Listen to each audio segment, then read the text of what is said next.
So guys, जैसा कि हमने पिछले एपिसोड में देखा, जियोयान ने वज्रा क्लास बॉडी की प्रैक्टिस की थी। मास्टर ने भी एशियन रियल्म की इंफॉर्मेशन निकाली। जियोयान अपने साथियों के साथ बोधिस्थ एशियन ट्री की तलाश में निकल चुका था। एशियन रियल्म में लोगों की भीड़ उमड़ पड़ी थी। हर कोई उस बोधिस्थ एशियन ट्री को हासिल करना चाहता था, पर यह जगह चारों तरफ से खतरों से भरी हुई थी। जिस हवा में वो सांस ले रहे थे, उनमें भी जहरीले कीड़े मौजूद थे। जब इस बात की उन्हें भनक लगी, तो उन्होंने खुद को संभाला और हेवनली फ्लेम का सहारा लिया। जियोयान को तभी तेज आवाज सुनाई दी। यून अपने साथी डिसिपल के साथ बचकर भाग रही थी। प्रोफाउंड लाइन सेक्ट का लियांग जून उसे मारना चाहता था। वो उस पर लगातार हमले कर रहा होता है और कहता है कि तुम मेरे हमलों को कभी रोक नहीं पाओगी। वो अपने साथियों के साथ एक फॉर्मेशन बनाकर उन पर तेज हमले करने लगा। अचानक लियांग जून पीछे से गायब हो गया। यून सोचती है कि शायद ये प्रोफाउंड स्काई सेक्ट के लोग हमें पकड़ना चाहते हैं। नालन पूछती है कि मास्टर, अब हम क्या करेंगे? तभी उसकी नजर लियांग जून पर जाती है, जो दूसरी साइड से उन पर हमला करने आ रहा था। इससे वो घबराने के साथ सतर्क भी हो चुकी थी। वो एक स्लेज से वार करके उसके हमले को रोक लेती है और वापस से वो सभी भागने की कोशिश करती है। पर अब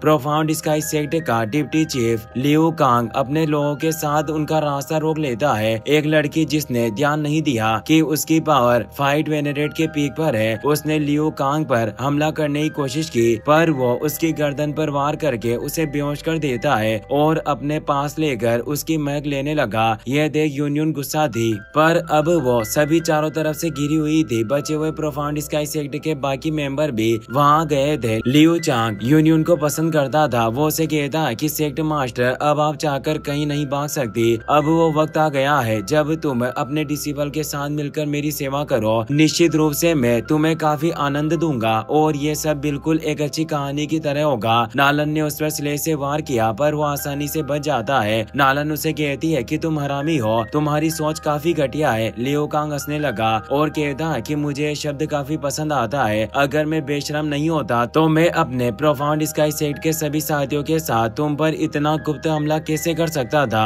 हाँ, हूँ मैं बेशरम। यूनियन कहती है कि जब हम एक फियर्स बीस्ट के साथ लड़ाई लड़ रहे थे, तब तुमने मौका देखकर हम पर हमला किया। तुम खुद को मर्द कहते हो, क्या तुम्हें डर नहीं है कि मेरे फ्लावर सेट के एल्डर तुम्हें कभी भी माफ नहीं करेंगे? तुम्हें तुम्हारे कर्मों की सजा जरूर मिलेगी पापी बुड्ढे। हम अपने इस बदले का जवाब जरूर देंगे। और वो सोच रही थी कि मैंने अपने जिन डिसेबल को यहाँ मदद लाने के लिए भेजा था, वो निश्चित रूप से जल्दी एल्डर के साथ लौट आएंगे। तभी वहाँ हंसते हुए लियू कांग आ जाता है। उसके हाथ में उन डिसेबल के कपड़े थे। वो कहता है कि सेक्ट मास्टर यून, तुम्हें क्या लगा मैं उन लड़कियों को ऐसे ही जाने दूंगा? मेरे प्रोफाउंड स्काई सेक्ट ने तुम्हें एक मौका दिया, पर फिर भी तुम हमारा सम्मान नहीं करती। इसी वजह से तुम्हारी वो डिसिबल मारी गई। उनकी मौत का तुम हमें दोषी नहीं ठहरा सकती। यूनियन को काफी ज्यादा गुस्सा आ रहा था। उसे चिढ़ाने के लिए लियांग जून कहता है कि ये उन्हीं लड़कियों के कपड़े हैं जिन्हें मैंने उनकी बॉडी से उतार दिया। तुम्हें क्या लगा कि वो जिंदा बचकर भाग पाएगी, जबकि वो काफी कमजोर थी? तुम्हारे पास अब कोई मदद नहीं आएगी। यूनियन गुस्से में पूछती है कि तुम आखिर हमसे क्या चाहते हो? लियांग जून कहता है कि हमारे प्रोफाउंड स्काई सेक्ट में कई सारे डिसेबल हैं। बेशक इन सभी को जिस चीज की जरूरत है, उसे सिर्फ तुम्हारी लड़कियां ही पूरी कर सकती है। क्या तुम मेरी बातों को नहीं समझी? और वो हंसने लग जाता है। लियू कांग कहता है कि तुम अपनी बकवास बातें बंद करो, और वो अपने प्रोफाउंड स्काई सेक्ट के सभी डिसेबल से कहता है कि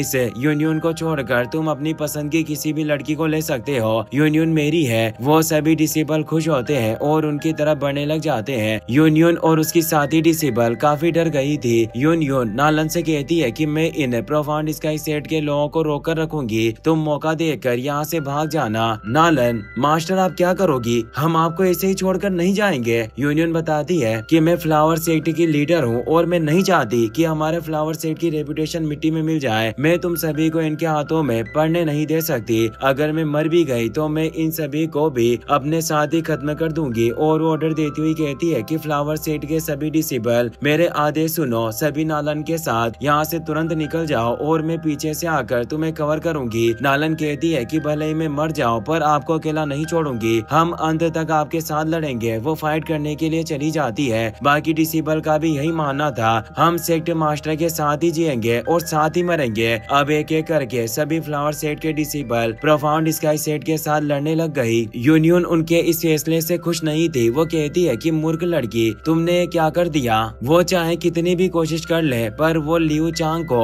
और उसके साथियों को हरा नहीं सकते थे। लियांग जुन कहता है कि ये लड़कियां व्यर्थ में ही एफर्ट लगा रही है पर अंत में तुम सभी मेरी होगी। गुस्से में यून कमीने जानवर अपनी बकवास बंद कर, आज तू मेरे हाथों मरेगा। यून स्वॉर्ड निकाल कर लड़ने को तैयार हो गई। तेज वर्ड स्लेश से उसने लियांग जुन पर हमला किया पर यून बिस्ट से लड़ते हुए कमजोर हो गई थी और लियांग जुन की पावर फाइट वेरिएट के 6 स्टार पर थी। वो बोला, सेक्ट लीडर इतना संघर्ष मत करो, तुम्हें मेरे साथ मिलकर कार्य करना चाहिए, तुम्हें वाकई काफी मजा आएगा। और वो अपने पाम अटैक से उस पर हमला करता है। यून भी पाम अटैक करके उसके हमले को रोकने लगती है। दोनों की पावर सेम ही लेवल पर थी जिससे वो उसे हरा नहीं सकती थी। पाम अटैक भी बिखर गया, नालन भी हार गई थी। वो तेजी से नीचे जा गिरी। यून को उसकी फिक्र होती है पर वो उसे संभालने जा पाती उससे पहले ही लियांग जुन उसके पास आ गया। अगर तुझे उसकी इतनी फिक्र हो रही है तो मैं तुझे भी उसके पास ही भेज दूंगा। और वो फियर से पाम अटैक करता है। यून अपने हाथों से हमले को रोकने की कोशिश करती है पर सीधे नीचे जा गिरी। नालन भी काफी घायल हो गई थी जिससे वो भी उठ नहीं पा रही होती और यून अब और ज्यादा कमजोरी फील कर रही थी। हिम्मत न हारते हुए वो लियांग जुन पर हमला करती है पर वो हाथ पकड़कर उसके हमले को रोक लेता है और उसके मेन पॉइंट पर वार करता है। यून की हालत गंभीर रूप से घायल हो गई। अब एक एक करके उसकी सारी डिसेबल भी हार गई थी। लियांग जुन यून से कहता है कि तुम जिस तरह की फाइटिंग स्पिरिट से भरी हुई हो